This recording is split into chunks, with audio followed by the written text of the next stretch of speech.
Bueno, buenos días.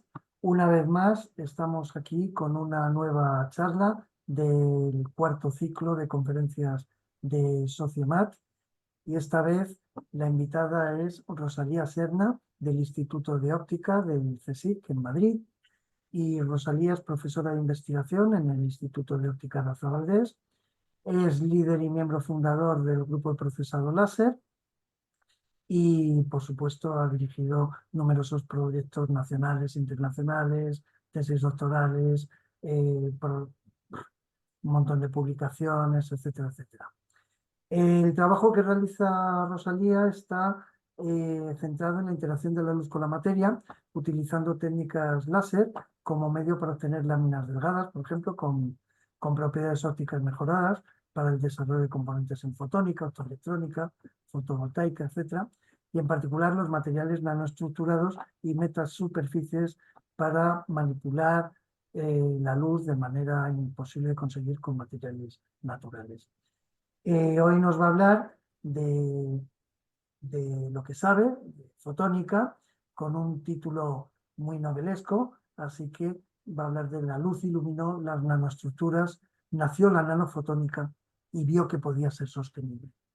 Así que adelante, Rosalía, muchas gracias por aceptar la invitación, gracias a los asistentes y cuando quieras. Muchas gracias, Rodrigo. Es un placer estar con vosotros y dar esta charla que espero que os guste. Es un poco lo que le he dicho a Rodrigo, es un poco que voy a vender evidentemente mi periplo personal.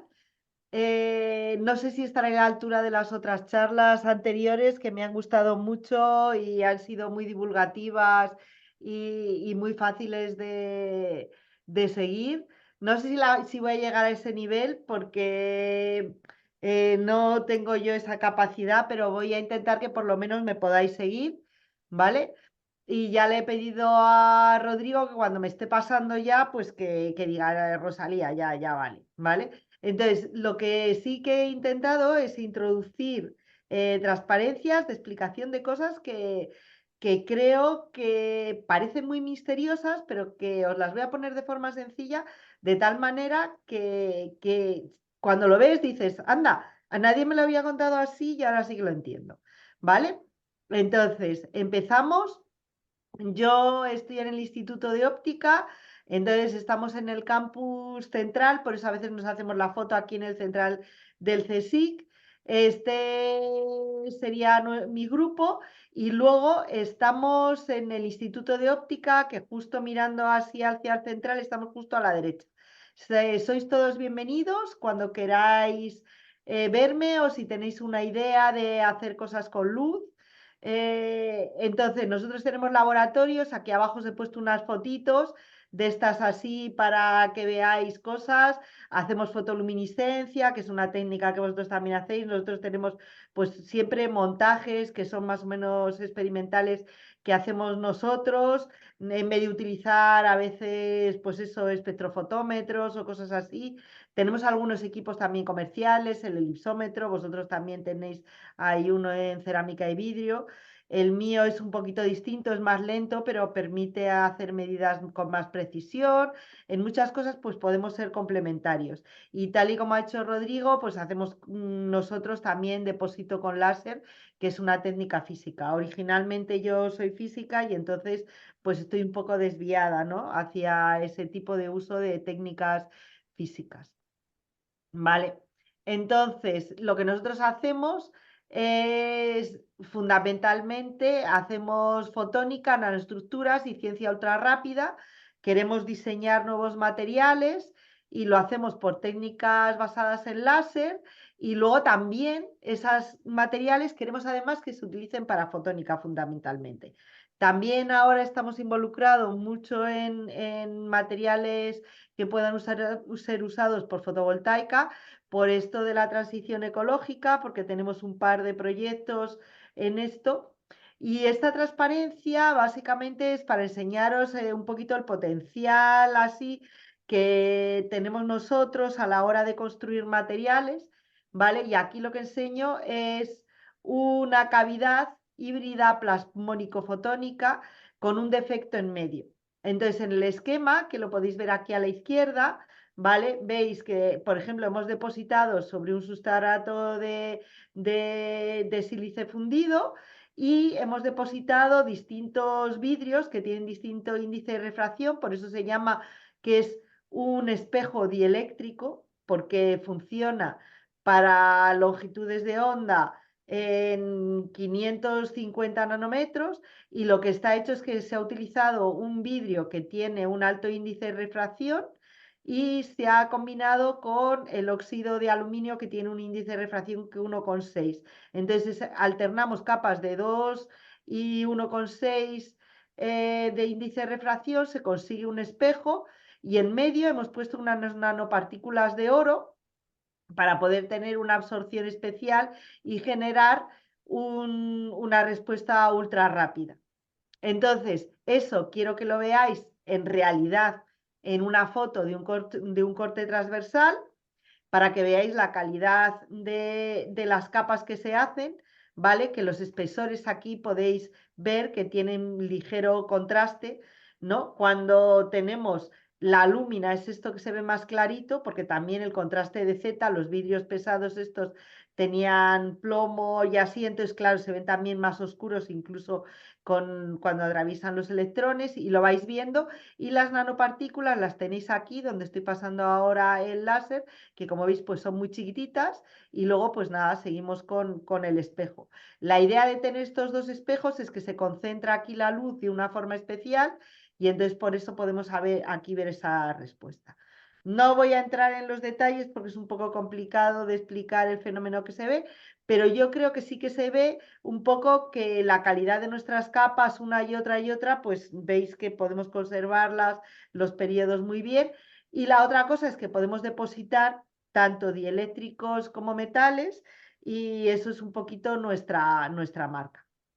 Entonces, hoy lo que voy a hablar es de estos nano y metamateriales para nanofotónica. Y claro, siempre que hablamos de nanofotónica, yo siempre pienso en el visible.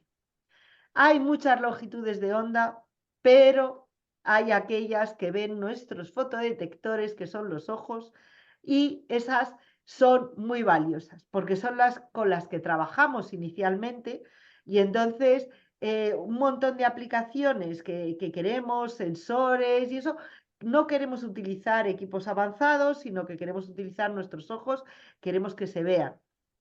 Entonces, es unas longitudes de onda que son muy interesantes.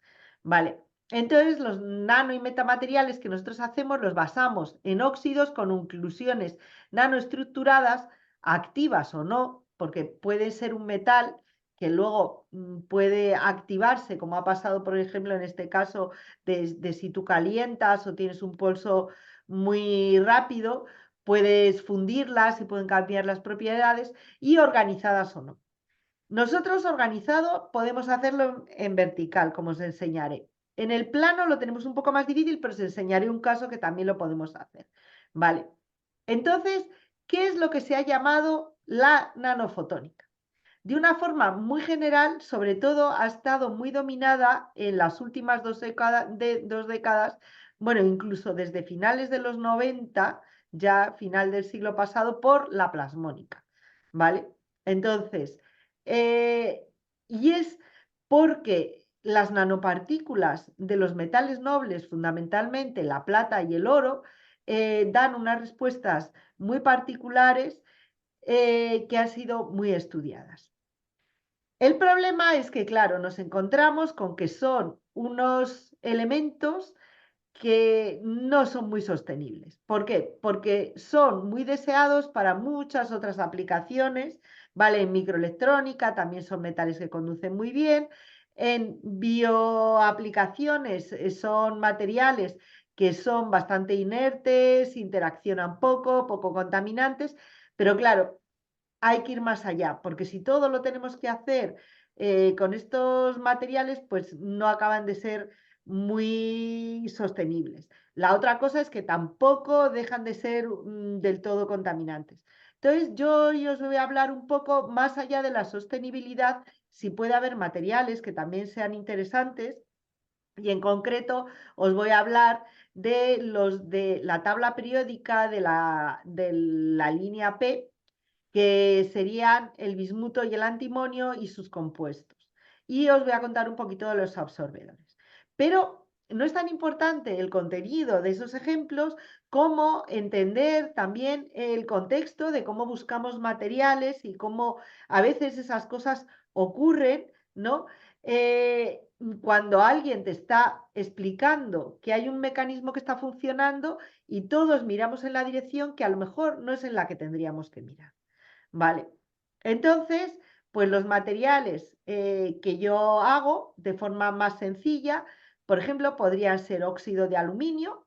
Y aquí os muestro una imagen de cross-section que es muchísimo más sencilla que lo que os he encontrado, las he mostrado antes. Aquí se ve un sustrato de silicio que depositamos óxido de aluminio, luego nanopartículas de cobre, otro poquito de óxido de aluminio y así podemos hacer una multicapa, pero que si lo miro desde arriba, resulta que las nanopartículas esas que he depositado, que en esta dirección están tan organizadas, en esta otra resulta que están completamente desorganizadas. Por eso os digo, organizadas o no. ¿Y qué es lo que pasa? Que son coloides. Son coloides porque esto lo he aprendido de Rodrigo, porque lo que tenemos es una fase dentro de otra fase.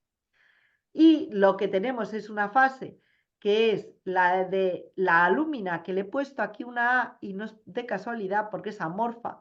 Resulta que la depositamos y está en fase vítrea o amorfa, que ahí yo siempre tengo, luego podemos hablarlo de cómo debería yo llamarla, yo la llamo amorfa, y entonces no dispersa y tengo estas nanopartículas que son más pequeñas que la longitud de onda y tampoco dispersan, pero sin embargo sí que tienen un comportamiento plasmónico. ¿Vale?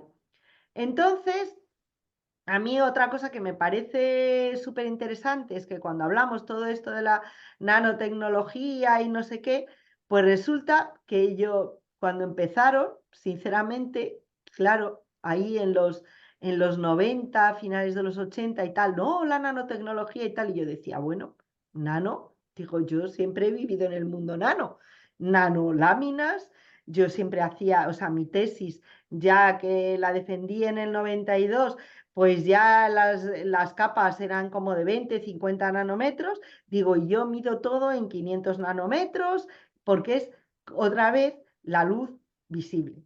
Entonces, es muy interesante saber que, claro, cuando tenemos objetos que queremos que interaccionen con la luz visible y queremos manipularla, pues tienen que ser también del orden de magnitud de esa longitud de onda. Ahora, por ejemplo, están muy de moda todas las cosas de terahercios. ¿Vale? Y entonces los terahercios, pues si te lo vas a buscar, pues resulta que son estos que están aquí entre los infrarrojos y las microondas. Entonces, lo que pasa que a la hora de entender los fenómenos, todo es igual. El otro día le cuento yo a un amigo teórico lo que yo acabo de hacer para nanofotónica y me dice, dice, pero si esto es igual que lo que acabo de hacer yo en terahercios. Y le digo, hombre, sí, lo que pasa que tú has cambiado de 10 a la 12 a 10 a la 15 hercios, es decir, le ponen más o menos 3 ceros y en tu papel a ti te da igual. Digo, a mí, a la hora de hacer las partículas, no me da igual, ¿sabes? Entonces el problema es como siempre. En teoría, la teoría y la práctica es lo mismo, pero en la práctica no es lo mismo, porque yo no me puedo cambiar mañana a hacer cosas que tengan unos tamaños muy grandes cuando yo me he dedicado en las últimas 2 décadas a hacer partículas nano. Vale, pero esto es una cosa que es muy importante y darse cuenta que, sin embargo, a los teóricos todas estas cosas que simplemente les cambian los numeritos, pues a ellos resulta que dicen, sí, bueno, una nanoantena. Y entonces dicen, por ejemplo, las partículas estas que os estoy mostrando, que están entre 10 y 100 nanómetros, pues para ellos es una nanoantena. Pero claro, aquí la antena esta, que es una antena de radio, pues resulta que aquí nos dice que tiene de orden de magnitud 10 metros.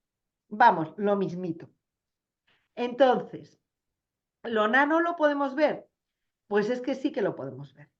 porque esto es una cosa que también yo decía, pero si siempre lo hemos visto.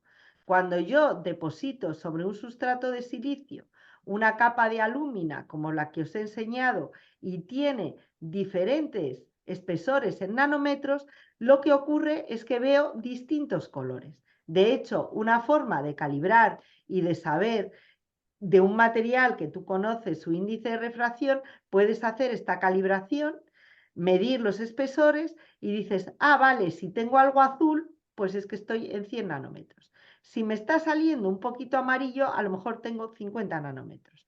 Y bueno, y ya lo veis que, por ejemplo, en el caso de un material dieléctrico, que esto es un óxido, pues capas de 300, 400 nanómetros se ven preciosas porque se pueden ver amarillas o moradas, ¿vale? Entonces, esto que es una cosa que ahora se llama nanotecnología, es una cosa que se lleva haciendo pues desde hace muchísimos años, ¿no? De hecho, nuestro ojo puede ver la diferencia de color entre dos láminas que tienen 10 nanómetros de diferencia. Con lo cual, esto es una cosa muy importante. Nuestro fotodetector es una pasada, ¿vale? Entonces, como bien os ha dicho Rodrigo, pues yo me dedico a la interacción luz-materia y me encantó cuando vi la charla de Rodrigo que él también pone la capa de Licurgo. ¿Por qué? Porque es un coloide. Aquí tenéis la estrella del coloide que siempre tenemos, porque si la estudias, ¿qué es lo que le pasa a la capa de Licurgo? Que en reflexión la vemos verde, en transmisión la vemos roja, ¿no? Y cuando hacemos la microscopía electrónica de este material que es del siglo IV, encontramos que lo que tiene es nanopartículas de oro de 70 nanómetros. Entonces, resulta que, cielos, yo que pensaba que hacía nanotecnología, los romanos también hacen nanotecnología. Entonces, bueno, claro, yo soy de Burgos, entonces tampoco nunca en mis charlas puedo refrenarme de poner una vidriera de la Catedral de Burgos del siglo XIII con todos estos colores tan maravillosos en los cuales se combinan vidrios que tienen oro, plata o cobre en inclusiones. Entonces sabemos que teníamos nanotecnología antes de saberlo. Resulta que hace más de 2000 años teníamos vidrios de colores. Desde el punto de vista de la nanotecnología en materiales ya que sean de tipo estructural, teníamos las espadas de acero de Damasco con sus inclusiones de carbono. Hace 1500 años teníamos ya nanopartículas en cerámica, ¿no? Pero no es hasta 1910 que la gente empieza a medir partículas en nanómetros. Es verdad que en esa época se utilizaba también muchísimo el Armstrong, ¿no? Que además está asociado a la cristalografía, porque siempre las distancias interplanares las medimos en Armstrongs. Ahora ya trabajando en el estándar de la métrica, pues las solemos medir en 0,3, 0,4 nanómetros. No es hasta 1959, en el discurso de Feynman, que ve que hay la posibilidad de manipular los materiales átomo a átomo y nace realmente el inicio de la nanotecnología, que no se acuñará hasta el 1970 con Taniguchi. Y en 1981 ya con el descubrimiento vamos, con la realización, porque no es un descubrimiento, esto siempre hay que decirlo, que siempre que hay un esfuerzo de un investigador detrás, lo importante es que ese investigador ha hecho un esfuerzo y realiza en este caso, el microscopio de fuerzas atómicas, que no es un descubrimiento, es un desarrollo tecnológico, ¿vale? Y se pueden observar directamente los átomos, y ahora ya también lo podemos ver en algunos microscopios electrónicos con la microscopía de alta resolución, ¿vale? Entonces, ¿qué es lo que es interesante de la nanofotónica? Si ya la hacían los romanos, la hacía la gente de la Edad Media, pues lo que realmente es diferente es esa capacidad de control que tenemos, ¿no? De hacer estos coloides, veis, la charla va más de Rodrigo que de lo que yo hago, ¿vale? De estos coloides que hacen los químicos y que pueden desarrollar muy fácilmente nanopartículas de 100, 50 nanómetros, 120 y hacer diferentes colores y espectralmente pues nosotros vemos todo esto fácilmente. La cosa es que ahora podemos desarrollarlo y podemos ponerlo en dispositivos y podemos tener un control. Como os he dicho, nuevamente, el ejemplo como veis aquí, pues volvemos a tener la plata. He empezado con un ejemplo de oro, que era el desarrollo este de la cavidad. ¿Y cuál es la diferencia en lo que llamamos ahora? Voy a definir lo que es el metamaterial que ya he incluido. Entonces, la idea es que los materiales convencionales, las propiedades, se deben a los átomos que las constituyen. Entonces, esto sería un material convencional y entonces nosotros decimos, ah, vale, esto es un enlace iónico, es un enlace covalente, ah, esto es un semiconductor y vemos cómo son los átomos, cómo se enlazan y entonces entendemos cómo se forman las bandas de valencia, las bandas de conducción y esto lo llamamos un material que ya entendemos. ¿Qué es lo que llamamos con metamateriales? Que se me ha, los metamateriales, las propiedades se deben a los nanoelementos que las constituyen. Y entonces lo que podemos hacer es meter como átomos artificiales que van a dar una respuesta distinta. Esto lo he cogido de Pendry, que es Sir John Pendry, se dedica a la nanofotónica y es uno de los iniciadores. Y yo creo que es una definición buenísima porque nos permite tener una imagen mental muy clara de qué es lo que se está haciendo. Entonces, en nanofotónica se han hecho todas estas cosas que podéis ver aquí. Algunas parecen increíbles, pero la gente ha desarrollado esto con dimensiones, características que son menores que la longitud de onda. Como hemos dicho, en el visible que nos movemos entre los 250 y los 800 nanómetros, quiere decir que son estructuras que internamente todos estos detalles que veis aquí son de unos cientos de nanómetros como mucho. Y todo esto normalmente se ha hecho con oro, plata y un dieléctrico, es decir, un dieléctrico que nosotros entendemos siempre en óptica como un óxido. A ver, puede ser también un polímero o lo que sea, pero que tiene que ser algo transparente porque lo que estamos buscando es que nuestro coloide, porque siempre tenemos esa fase metálica dentro de la otra, pues podamos ver su resonancia en el visible. ¿Cuál es el reto? Pues conseguir que esto no solamente sean estructuras estáticas, que cuando una vez que las construimos, pues tienen una respuesta particular a una longitud de onda, sino que se puedan cambiar, se puedan estructurar de tal manera que cambien. Y también, pues no solo manipular lo que estamos viendo, el color, que es la intensidad, sino también manipular otras propiedades de la luz, que es un fenómeno muy complejo, como puede ser su fase o su polarización. No. Y luego, claro, estos metales también tienen un pequeño problema, que ya os habréis dado cuenta, que cuando ponemos una pequeña lámina de metal, en fin, ver a través no vemos. Eso quiere decir que tienen pérdidas muy altas. Entonces, no cumplen lo de las bajas pérdidas. Es verdad que cuando los ponemos en estructuras que son más o menos distribuidas y ponemos unas pocas nanopartículas, conseguimos mantener bastante la transparencia, pero tenemos pérdidas. Por eso, no solamente porque tenemos estos materiales que son muy caros, difíciles de conseguir en el mercado multinacional, sino porque además queremos conseguir todas estas cosas, pues es interesante buscar otros materiales. Entonces voy a simplificar el problema. Como sabéis, los físicos siempre para buscar el centro de gravedad de una gallina la hacemos esférica y de masa despreciable. Entonces empezamos con un problema mucho más sencillo, porque claro, si empezamos a ver todos esos ejemplos que os he enseñado y os empiezo a contar cómo hace la luz y cómo la polarización depende, pues será muy difícil. Entonces vamos a volver a las nanopartículas que vamos a considerar esféricas, metidas dentro de una matriz, con lo cual volvemos a nuestro coloide básico y simplemente al final, si me da tiempo y no me enrollo mucho, pues os contaré un poquito cómo se puede hacer también que sean dinámicas, induciendo cambios térmicos de tal manera que teniendo la misma nanopartícula, no va a ser la misma nanopartícula, porque la voy a poder cambiar dinámica.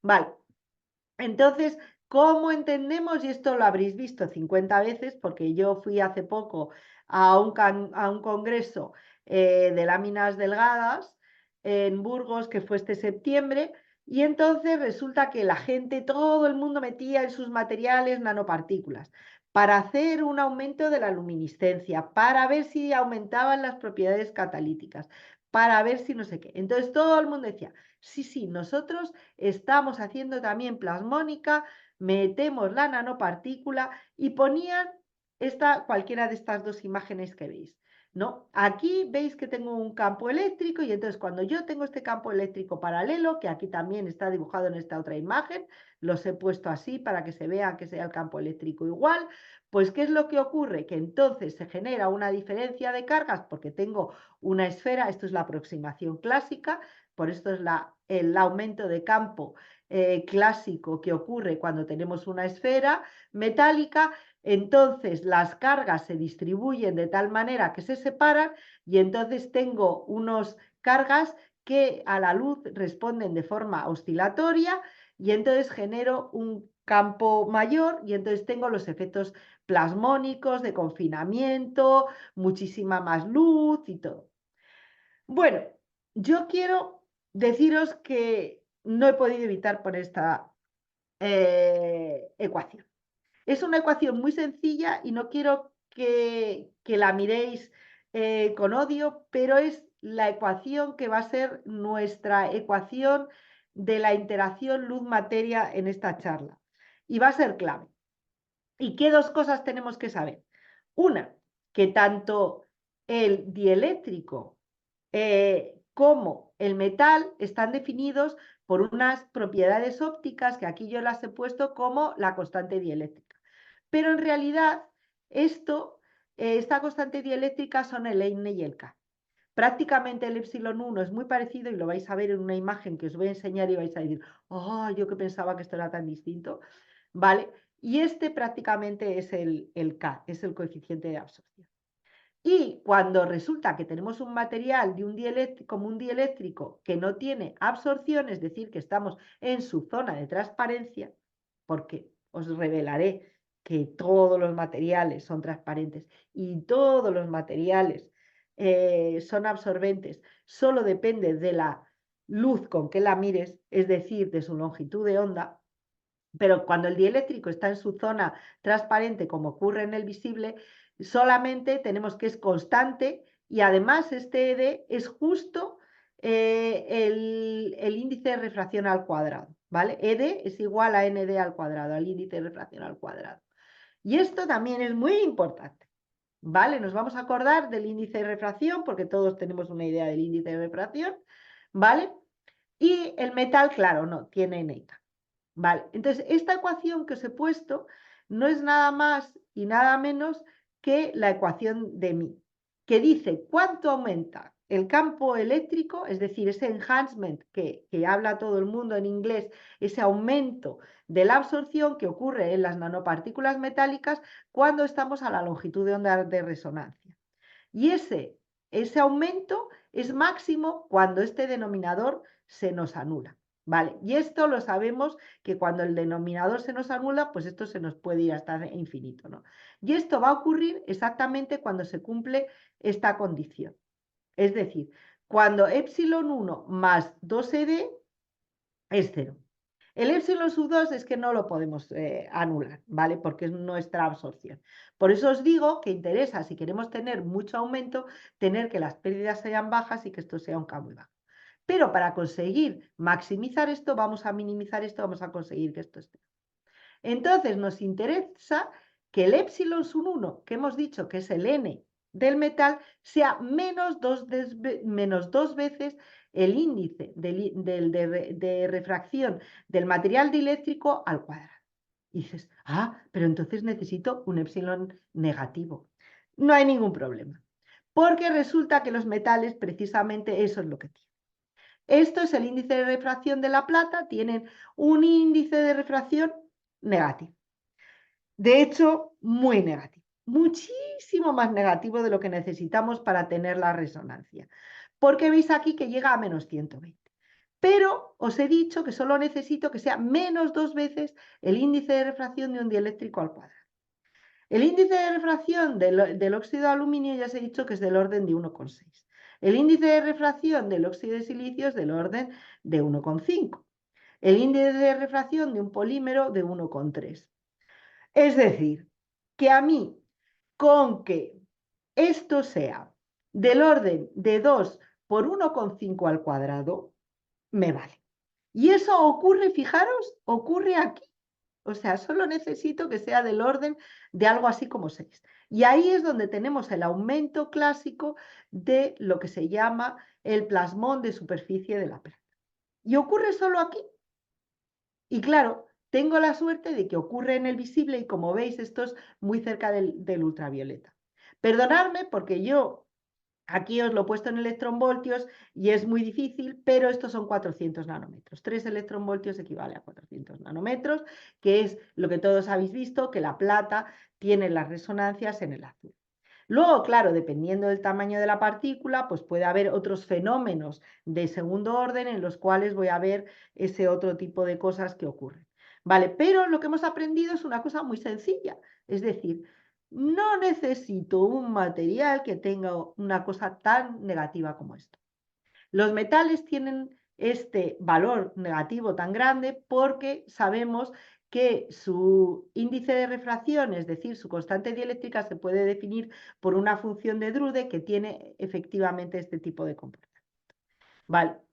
Pero entonces, pues claro, decimos, vale, pues entonces solamente voy a poder hacerlo con metales, pues parece un poco raro al principio, porque claro, dices, bueno, es que a lo mejor hay materiales que también tienen algo negativo, pero y en realidad no necesito que sea tanto.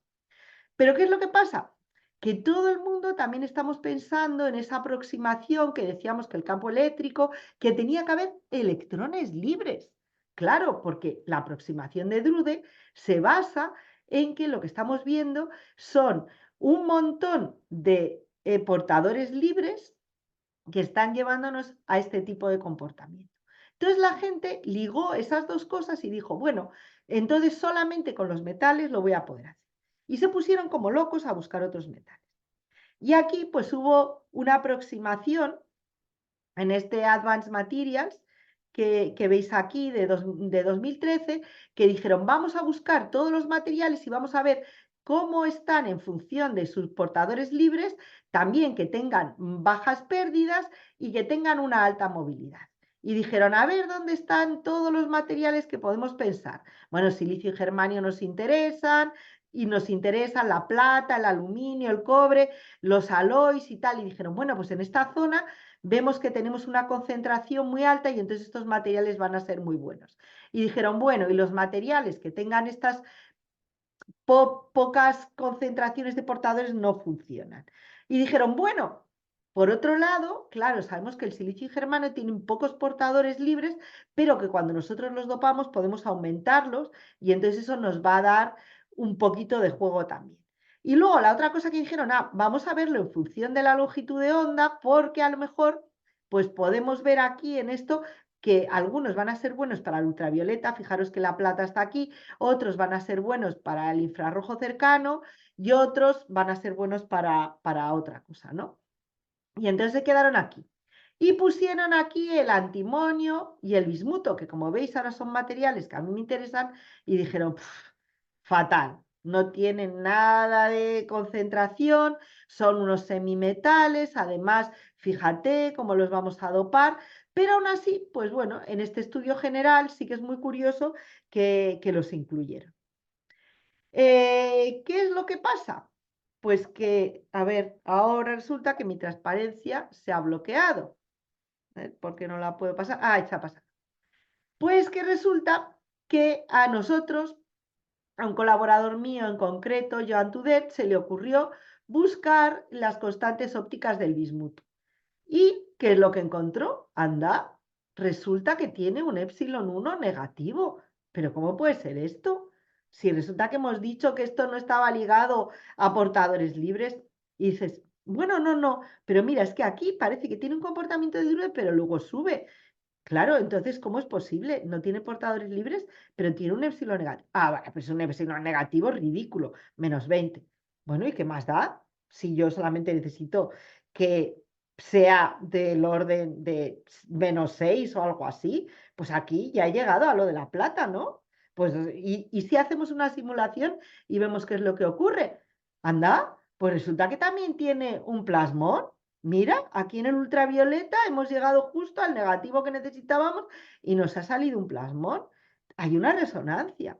Y dijimos, vale, ¿y si hacemos nanopartículas con esto? Dijimos, pues vamos a hacer nanopartículas. Entonces, ¿cómo lo hicimos? Pues nosotros, como estamos en el grupo de procesado por láser, pues tenemos láseres de ultravioleta que cuando viene aquí sobre nuestro blanco, podemos evaporar cualquier material en una cámara de vacío. Esta imagen está en vacío. Tenemos aquí la tapa que tenemos superior es con una ventana que podemos ver y aquí es donde depositamos nuestro material. Entonces, lo que nosotros tenemos es un láser que viene, incide, vaporizamos lo que queremos, depositamos nuestros dieléctricos y nuestras partículas y hacemos unas láminas sobre nuestro sustrato. Es un proceso de altamente lejano del equilibrio y esto es lo que ocurre. Nuestro pulso es de unos pocos nanosegundos, pero la duración del plasma es de microsegundos y por eso esta imagen pues podéis ver muy fácilmente qué es lo que nosotros vemos. Está solamente un poquito ralentizada con lo que vemos nosotros en realidad. Entonces, por depósito láser, lo bueno que tenemos nosotros es que depositamos en una velocidad instantánea muy alta, por eso, partiendo de un blanco cerámico de alúmina, podemos depositar una lámina vítrea, ¿vale? Y eso sí, los metales sí que se nos cristalizan cuando los depositamos y depositamos las nanopartículas. Luego, la otra cosa que tenemos es que podemos controlar muy bien el espesor. Esto es una cosa que vamos a pasar un poco por ahí porque lo que cuento aquí es más o menos que podemos depositar solo unos pocos nanómetros y aquí está el esquema muy sencillo de cómo depositamos. Entonces nosotros depositamos normalmente en vacío, a temperatura ambiente. Lo que hacemos es que tenemos un sistema de multiblancos y entonces podemos cambiar, podemos alternar capas y tener films alternados o bien podemos tener iones o nanopartículas dependiendo de cómo depositamos. Controlamos in situ la distribución y la concentración, pero solo por capas. Ya habéis visto que en el plano eso no ocurre. Entonces, este esquema es lo básico de lo que hacemos. Entonces, ahora os enseño las imágenes reales, porque lo que hicimos fue hacer una capa muy sencillita en la que no hicimos un sistema multicapa, sino que hicimos una sola capa de nanopartículas de bismuto y lo que hicimos es poner unas poquitas, depositar un poquito más y como veis la morfología cambia y al cambiar cambia dónde está la posición de absorción de nuestro plasmón de superficie. Pudimos hacer una simulación y si vimos que efectivamente teníamos una plasmónica en el ultravioleta visible. Las longitudes de onda varían aquí, como veis, de 300 a 600 nanómetros, ¿vale? Porque esto aquí está en micras. Aquí tenéis lo de siempre de los electronvoltios que os he enseñado para que podáis seguir la imagen, ¿vale? Y resulta que otra cosa súper curiosa que nos pasó es que vosotros habéis visto que yo os he enseñado el índice de refracción. Y el índice de refracción que os he enseñado era solamente desde aproximadamente una micra, es decir, 1000 nanómetros, hasta los 300 nanómetros. Pero es que cuando fuimos a la literatura a buscar el índice de refracción en el infrarrojo, nos encontramos esta dispersión que veis aquí. Resulta que estábamos en 2013 y teníamos unos índices de refracción que en el infrarrojo, dependiendo de quién había hecho las láminas, había hecho los cristales de bismuto, resulta que le salían cosas distintas. Entonces, ¿nosotros qué hicimos? Nosotros hicimos también medidas nuestras en el trocito que podíamos con nuestro elipsómetro de visible, que son más o menos esto que veis aquí en azul celeste, ¿vale? Solamente podíamos recorrer este trocito de aquí con nuestro elipsómetro. Encontramos medidas de Junderey en el 70 o algo así, que son estas moradas de aquí, que como veis salen muy bien, Pero nosotros lo que hicimos fue encontrar unos colaboradores que tenían un elipsómetro de infrarrojo que nos permitía medir hasta 20 nanómetros. Y con eso conseguimos completar el índice de refracción del bismuto en 2017, es decir, antes de ayer. Nadie había conseguido medir bismuto de alta calidad de forma reproducible y que explicase bien las propiedades ópticas del bismuto. Y esto fue también un gran avance para entender cómo es posible que el bismuto tenga un epsilon 1 negativo aquí, en esta zona, que es lo que hemos visto antes. Antes solamente hemos visto este trocito de aquí. Y esto nos lleva a que tenemos unas propiedades interesantísimas que son debidas a las transiciones interbanda gigantes que tenemos en el infrarrojo, porque lo que estamos teniendo es un máximo de absorción aquí brutal, ¿vale? Porque este es el epsilon 2 que os he dicho que es parecido al K, y debido a ese índice de absorción tan enorme, aquí se genera una bajada negativa, ¿vale? Y como veis, luego el y sub 1, que es parecido al n, es muy grande también en el infrarrojo.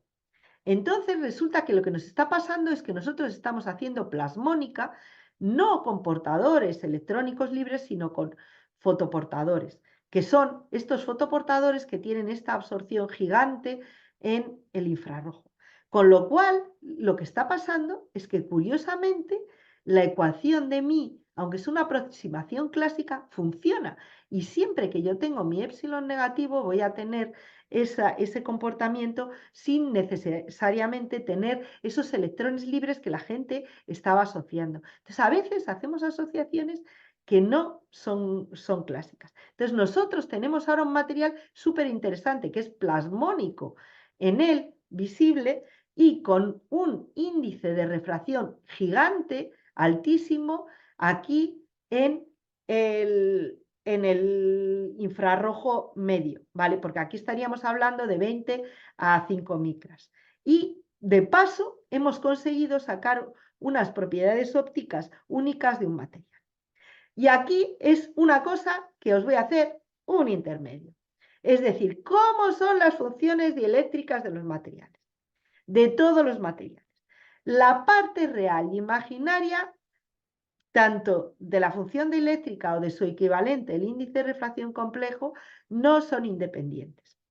Y en todos los materiales, cuando tú tienes una absorción, que es el K, el epsilon 2 y el K, y estas funciones están hechas para que sean exactamente lo mismo, para que veáis cómo se comportan exactamente igual, lo que pasa que al cambiar de N a K sí que hay una pequeña diferencia que os la voy a hacer notar, es que cuando yo tengo una absorción, esto es una K en mi material, sea por lo que sea, en este caso por las transiciones interbanda, ¿vale? O que puede ser porque el metal absorbe o por lo que sea, cuando tenemos esta absorción, ¿vale? Que aquí lo veis en K y aquí lo veis en epsilon, el índice de refracción, el N o el epsilon 1, sufren lo que se llama un fenómeno de dispersión anómala y cogen esta forma.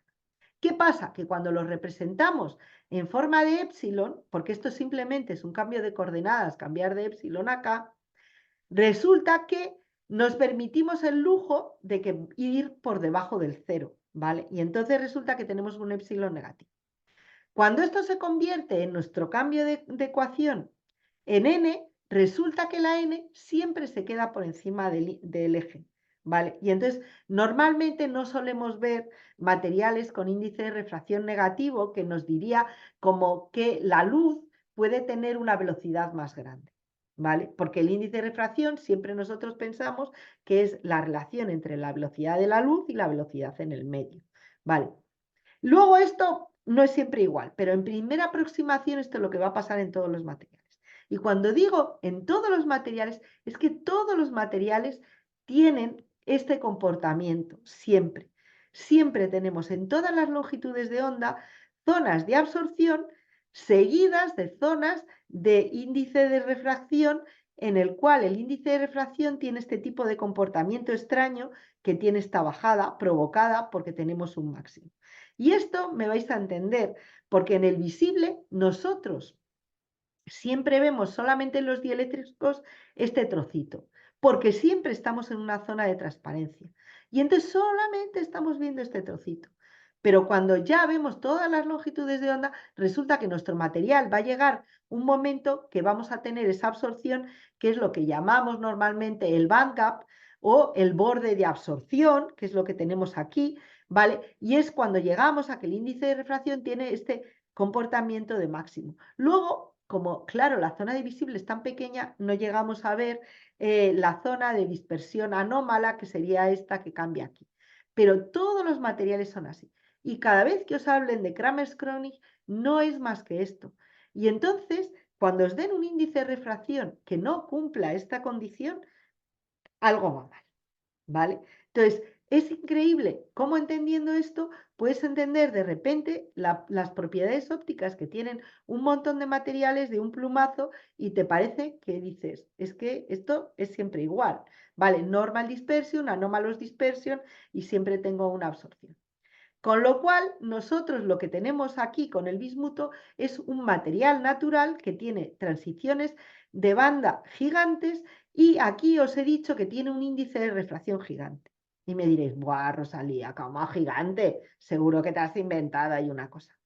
Vale, cuando os digo gigante, quiere decir gigante. Normalmente en fotónica, un índice de refracción gigante se suele hablar del silicio, que en el visible tiene un índice de refracción 4, para que os hagáis una idea, ¿vale? 4. Y esto decimos que es una hamburguesa grande, ¿vale? Y eso es de lo más grande que tenemos en la naturaleza. Cuando hablamos de bismuto tenemos esta hamburguesa gigante. Y ahora me vais a creer en cuanto os ponga la siguiente transparencia. Si yo pongo el índice de refracción en NIK ahora y en longitud de onda, que os gusta muchísimo más, estoy segura, porque aquí veis la zona de dispersión natural del bismuto, veis que viene en el visible de tener un índice muy grande y cuando va hacia el infrarrojo sigue siendo enorme de 10, ¿vale? Y ahora lo comparo en el panel de la derecha, aquí tenemos el bismuto, que es 10, y os lo comparo con el silicio que está aquí, 4. Ahora creo que ya me creeréis que esto sí que es un índice de refracción y lo otro son hamburguesas. Entonces, resulta que hemos descubierto de repente que tenemos materiales con índices de refracción gigante que, como habéis visto, pueden tener mucha utilidad, porque en mi primera transparencia yo os enseñé cómo hacer espejos dieléctricos, es decir, espejos con cosas transparentes. Porque en el infrarrojo el K de el bismuto es bastante bajo, ¿veis? Porque su absorción es gigante hacia la zona del visible y infrarrojo cercano, pero aquí es bastante transparente y podemos hacer cosas como espejos y manipular muy bien la luz de infrarrojo y no solo tener esa plasmónica divisible que yo os había enseñado. De paso, aprendimos que hay otra serie de compuestos que también tienen índices de refracción muchísimo más grandes que el silicio y germanio que la gente estaba utilizando habitualmente. Entonces, una de Todavía las cosas que hicimos, sí, llevan más de 45 minutos. muy bien, pues ya voy a acabar. Fue, como os he dicho, yo puedo pararme en cualquier momento y me voy a parar aquí. Entonces, una de las cosas que hicimos muy importante fue desarrollar un absorbedor perfecto en el infrarrojo cercano con una capita de bismuto, ¿vale? Que es del orden de la longitud de onda en el infrarrojo partido de 100. Quiere decir que con un espesor muy pequeño. Es decir, puedo conseguir un cero de absorción con una capa de 30 nanómetros, o de 50 nanómetros, o de 60. Con lo cual, quiere decir que esto es muy sostenible, porque estoy utilizando muy poquito material para poder manipular en el infrarrojo. ¿Vale? Entonces, aquí lo vamos a dejar. No voy a contaros las otras ejemplos. Aquí simplemente está el ejemplo de que esta es la capita de bismuto para que os hagáis idea de lo pequeñita que es en comparación con el material dieléctrico que he hecho para hacer esta semicavidad que permite esto. Me voy a saltar todos los ejemplos que tengo, ¿vale? Las fases, También puedo hacer discos de esto, del bismuto, y puedo conseguir así también colores sostenibles con bismuto. No necesito hacer colores con plata, ¿vale? Y ya voy a ir entonces a mis conclusiones, que espero que como mensaje os llevéis. Una es que con el depósito pulsado láser puedo hacer nanoestructuras y metaestructuras muy interesantes, incluso aunque sean muy sencillas, de tipo de gallina esférica y de masa despreciable, que es muy importante depositar láminas con muy bajita rugosidad, porque si no, jamás hubiéramos podido tener estas propiedades del bismuto que hemos podido sacar y entender cómo funciona. Que los elementos del bloque P, como os he contado, el bismuto y el antimonio, pueden ser muy útiles para la fotónica sostenible, y que además nos abren el camino hacia otro tipo de propiedades, como serían estos índices de refracción altísimos, que nos permiten hacer sobre todo un absorbedor perfecto. Yo ya sabía que no me iba a dar tiempo, entonces este es el que os he puesto, que os he contado. También podemos hacer el switch óptico, ¿vale? Gracias a que podemos cambiar las nanopartículas de sólido a líquido, y entonces podemos tener la misma metasuperficie pero con propiedades distintas, y también podemos conseguir esos colores macroscópicos, que serían ejemplos que os podría contar ya para otra vez. Entonces os agradezco mucho vuestra atención, y bueno, como siempre, sobre todo agradecer muchísimo a mi grupo, porque todas estas cosas no serían posibles sin la colaboración. En este caso habéis visto trabajo, por ejemplo, de Carlota Ruiz de Galarreta, de Marina, de Pepe, de Fernando, que por cierto es el que ha hecho este trocito de silicio con diferentes capas de bismuto y alúmina. Es una cosa tan sencilla como eso, y consigues estos colores tan impresionantes, ¿vale? Y bueno, pues claro, por supuesto también a toda nuestra financiación, porque chicos, vivimos del mecenazgo. Pues muchas gracias por esta oportunidad de contar estas cosas, que espero que os hayan gustado.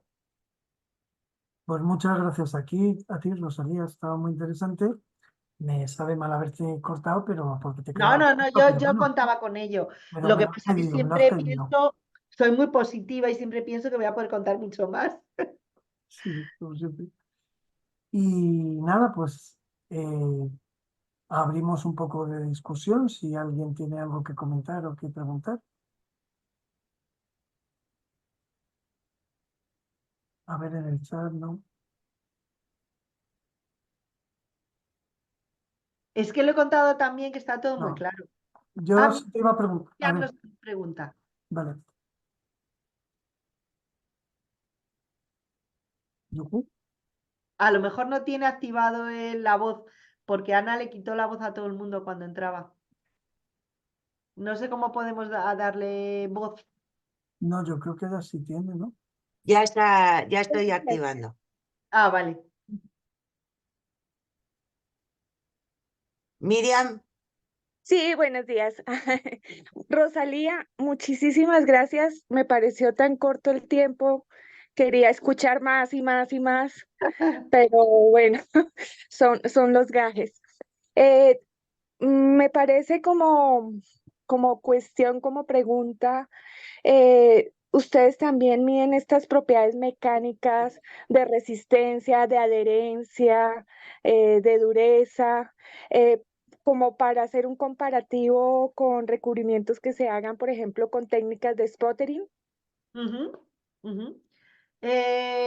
Sí, a ver, nosotros normalmente no trabajamos en las... Es una pregunta súper interesante. Nosotros normalmente no trabajamos en las propiedades mecánicas, ¿vale?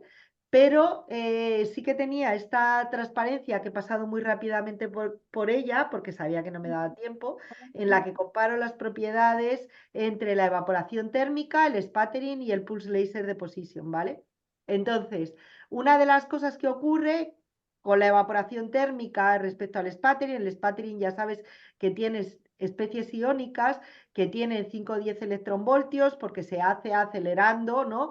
Con las descargas que tienes del plasma que generas al introducir tu gas argón. Nosotros, a pesar de que lo hacemos en vacío, tenemos una energía cinética de las especies muchísimo más alta, de 10 a 100 electronvoltios. Nuestros depósitos tenemos caracterizado por medidas ópticas y mecánicas, son bastante más densos normalmente que los que se obtienen por sputtering, porque además lo hacemos sin ningún gas, que los gases siempre hacen que puedas tener bajada de densidad en tu material y suelen ser súper difícil que los puedas rayar, porque además estamos utilizando el óxido de aluminio, ¿vale? Tampoco solemos depositar cosas muy blandas, ¿no? Entonces, mecánicamente la verdad es que son súper estables y son infinitas. O sea, todas estas que te he contado, porque además es un óxido súper estable, el óxido de aluminio, de hecho, en eso que os pongo cambio de fase, calentamos, enfriamos y podemos calentar a 500 grados, la muestra se queda siempre igual, es muy bueno en general, ¿vale? Lo malo es que nuestra velocidad de depósito es baja y más o menos como la del sputtering y que llevar mucho rato, o sea, hacemos nanoestructuras y cosas de estas, pero si nosotros tuviéramos que hacer micras no es tan fácil. Por ejemplo, eso sí te lo adelanto. Muchas gracias, Rosalía. ¿Alguien más? Yo una pregunta, el bismuto, ¿hasta qué punto hablas de sostenibilidad? El bismuto y el antimonio y todo esto, ¿de qué partes? ¿Cómo lo aplicas? Y si es Vale, verdad que son rentables y nosotros, abundantes. vale, el bismuto no es no es nada tóxico, ¿vale? De hecho, por ejemplo, hay un compuesto que se utiliza muchísimo en México porque es el segundo productor mundial más grande de hecho, me puse la transparencia del bismuto, de la... Sí, eso también es verdad, o sea, geoestratégicamente no está demasiado mal, pero tampoco es perfecto.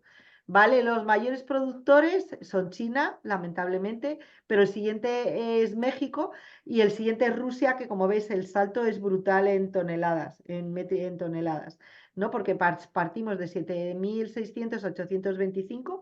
Luego se utiliza, por ejemplo, el bismuto mucho en México en un compuesto que es una sal que para el estómago así, es decir, no tiene ninguna toxicidad, como estás viendo es bastante abundante y él en forma metálica tampoco se descompone, no tiene una tendencia demasiado grande a la oxidación, ¿vale? De todos modos, en mi caso, como siempre está en forma de coloide embebido dentro de otro sólido, pues realmente usamos muy poco para las propiedades que yo estoy proponiendo, porque además esa es la otra cosa, como tiene esa propiedad tan especial de poder ser con ese índice de refracción tan tremebundo, pues por ejemplo aquí os estoy mostrando que nosotros podemos hacer una capita, esto es alta resolución, de 7 nanómetros y ya conseguimos tener una absorción bastante grande en el visible, lo cual quiere decir que también vamos a utilizar muy poco material, ¿vale? Entonces, estoy hablando de sostenibilidad desde distintos puntos de vista, tanto de baja toxicidad como de bajo uso de material, como de que alta abundancia en la corteza terrestre relativa, y como que geoestratégicamente por lo menos tenemos a un país intermedio como México que puede tener unas minas bastante sostenibles. Gracias. El antimonio un poquito menos, pero casi igual. Por cierto, que no, que también como hemos empezado, lo hemos buscado.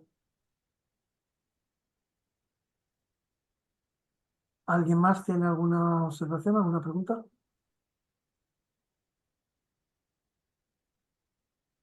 ¿No? Bueno, pues nada.